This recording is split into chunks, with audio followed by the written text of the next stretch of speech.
Hello friends, आज के इस वीडियो में हम ईवीएपी कैनिस्टर पर्च वाल्व का इंस्पेक्शन के बारे में जानने वाले हैं। ईवीएपी कैनिस्टर पर्च वाल्व क्या है? इवेपोरेटिव एमिशन कंट्रोल डिवाइस है। पर्च वाल्व है वो एमिशन को कंट्रोल करने वाला एक कंपोनेंट है। आजकल की जितनी भी हमारे न्यूअर व्हीकल भी है उसमें भी ये जो वाल्व है वो इलेक्ट्रिकली कंट्रोल्ड होता है। ठीक है, तो एक कैनिस्टर पर्च वाल्व को इंस्पेक्शन अगर हम करेंगे तो कैसे करेंगे? तो इंस्पेक्शन करने के लिए जो मोस्ट दो इंपोर्टेंट पॉइंट है जो मैं आपको यहाँ पर बताने जा रहा हूँ, जो आपको पहले ध्यान रखना है, वो है कि कभी भी वो वाल्व को चेक करने के लिए अपने मुंह से वैक्यूमिंग नहीं करना है ना। Do not apply vacuum using your mouth, otherwise जो फ्यूल की वेपर है वो हमारे अंदर जा सकती है, हमें नुकसान पहुंचा सकती है। दूसरा जो पॉइंट है वो है कि भाई वैक्यूम जो आप अप्लाई करोगे बाहर से वो -65 किलो पास्कल से ज्यादा नहीं होना चाहिए, अदरवाइज कैनिस्टर पर्च वाल्व को वो डैमेज कर सकता है।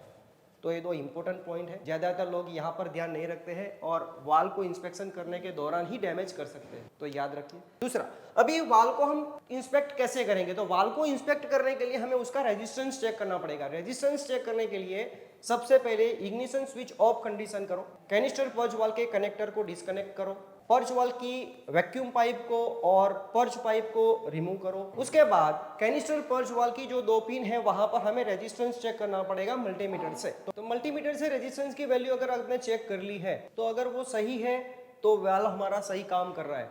अगर वो स्पेसिफाइड वैल्यू सही नहीं है, ना वैल्यू से मैच नहीं कर रहा है, तो आपका जो पर्च वाल्व है वो प्रॉपर नहीं है। तो अगर वाल्व प्रॉपर नहीं है तो उससे व्हीकल पर क्या इफेक्ट आने वाली है? सही है तो कैसे वो वर्क कर रहा था, क्या फंक्शनिंग हो रही थी, इंजन पर क्या प्रॉब्लम आ रही थी, नहीं आ रही थी। तो अगर वो सारी डिटेल्स आपको इन डेप्थ चेक करना है, प्रैक्टिकली प्रैक्टिस करनी है, जानना है, समझना है, तो जस्ट ऑटो की ट्रेनिंग को ज्वाइन करें।